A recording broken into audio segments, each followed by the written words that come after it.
હવે મને મારો શિવો મળ્યો।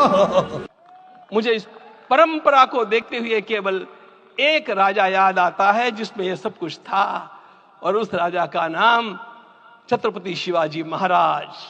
छत्रपति शिवाजी महाराज। मोदी मल का है, मल मतलब मजबूत, मजबूत हो तो मजबूत हो मतलब कुछ न कुछ बोझा रखने का इरादा है।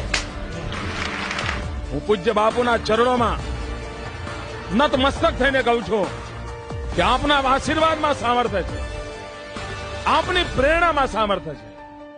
हमारा सपना साकार हुआ। 8 साल पहले मैंने मोदी को कहा हम तुमको पीएम देखना चाहते हैं। भगवान ने हमारा मनोरथ पूरा कर दिया।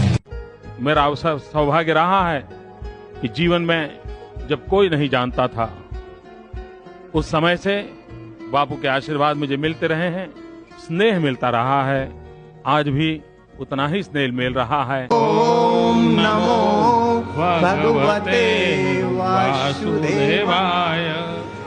ओम नमो। आ केवुं संगम छे।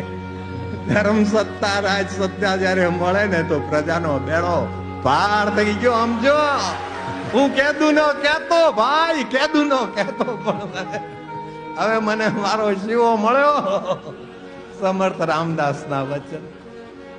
નારાયણ નારાયણ।